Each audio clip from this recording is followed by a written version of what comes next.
7,897 नए मामले सामने आए हैं। 24 घंटे में कोरोना से 39 लोगों की मौत हो गई है। 24 घंटे में कोरोना से 5,716 लोग ठीक हुए हैं। वहीं कोरोना संक्रमण रेट 10% से ऊपर पहुंच गया और भारत में लगातार कोरोना के केसेस बढ़ रहे हैं। लगातार 5वें दिन 1 लाख से ज्यादा केसेस सामने आए और आपको बता दें कल 1,45,000 से ज्यादा मामले रिकॉर्ड किए गए। तो लगातार कोरोना का कहर देश में बढ़ता हुआ नजर आ रहा है। कोरोना के केसेस लगातार बढ़ रहे हैं। आपको बता दें दिल्ली में पिछले 24 घंटे में 9,000 से ज्यादा मामले सामने आए हैं और देश भर में पिछले 5 दिनों से लगातार 1 लाख से ज्यादा केसेस सामने आ रहे हैं। शनिवार को 1,45,000 से ज्यादा मामले दर्ज किए गए हैं।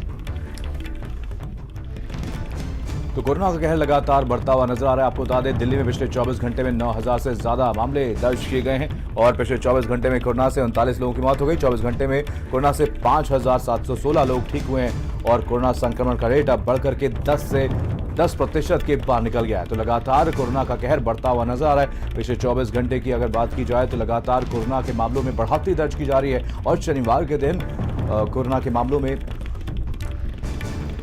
1,45,000 से ज्यादा की बढ़त देखने को मिली है। तो लगातार कोरोना का कहर पूरे देश भर में बढ़ता हुआ नजर आ रहा है। आपको बता दें कोरोना की दूसरी लहर में लगातार 5 दिनों से 1 लाख से ज्यादा मामले दर्ज किए जा रहे हैं और ये संक्रमण लगातार अब तेजी से फैलता हुआ नजर आ रहा है। आपको बता दें कोरोना की पहली वीक में 97,000 केसेस सामने आए थे, लेकिन दूसरी लहर में लगातार केसेस बढ़ते हुए नजर आ रहे हैं। पिछले 5 दिनों में 1 लाख से ज्यादा मामले सामने आए। शनिवार को 1,45,000 से ज्यादा मामले रिकॉर्ड किए गए। तो लगातार कोरोना का कहर जारी है। वहीं भारत समाचार की मुहिम का एक बड़ा असर बढ़ते कोरोना मामलों को लेकर के नई गाइडलाइन जारी की गई है। दिल्ली सरकार ने जारी की है नई गाइडलाइन और शादी समारोह में 50 लोग शामिल हो सकेंगे। अंतिम संस्कार में 20 लोग ही शामिल हो सकेंगे। बढ़ते कोरोना के बाद नई पाबंदियां लगाई गई हैं और दिल्ली में पाबंदी 30 अप्रैल तक जारी रहेगी।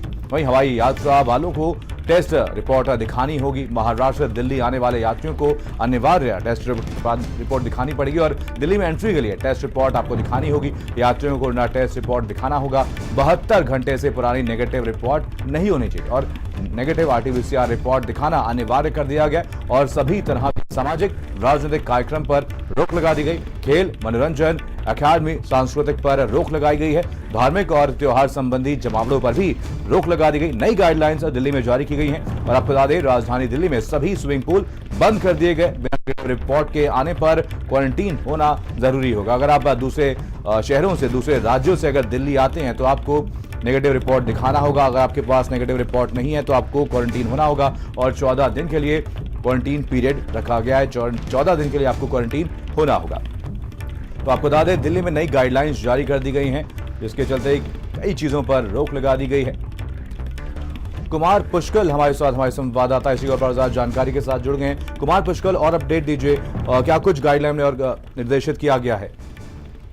देखिए मनीष, जिस तरह से दिल्ली में लगातार कोरोना संक्रमण की संख्या जो मरीज है वो बढ़ते जा रहे हैं, उसको देखते हुए दिल्ली सरकार ने कल देर शाम एक नई गाइडलाइन जारी की है जिसमें साफ तौर पर ये कहा गया है कि शादी विवाह में 50 और अंतिम संस्कार में 20 लोग शामिल होंगे और ये पाबंदियां 30 अप्रैल तक जारी रहेंगी। चूंकि अभी हो सकता है कि नई गाइडलाइन और भी है, लेकिन सबसे बड़ी बात है कि महाराष्ट्र से दिल्ली जो प्लेन से जो लोग जो यात्री दिल्ली आ रहे हैं उनको 72 घंटे तक पुरानी निगेटिव RT-PCR टेस्ट रिपोर्ट दिखानी होगी। और साफ तौर पर यह कहा गया है कि दिल्ली में सभी तरह की सामाजिक, राजनीतिक, खेल, मनोरंजन, अकादमी, सांस्कृतिक, धार्मिक और त्योहार संबंधी जमावड़ों पर रोक लगेगी। सभी स्विमिंग पूल बंद रहेंगे, लेकिन वही स्विमिंग पूल खुले रहेंगे जहां पर राष्ट्रीय और अंतर्राष्ट्रीय खिलाड़ी प्रैक्टिस कर रहे हैं। तो कहीं ना कहीं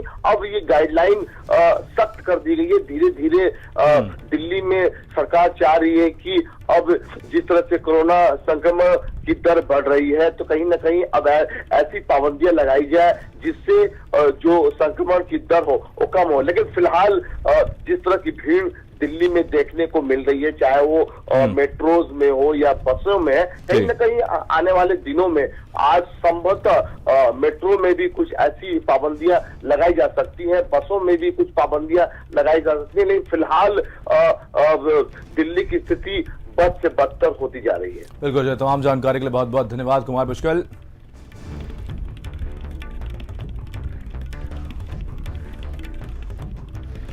और वहीं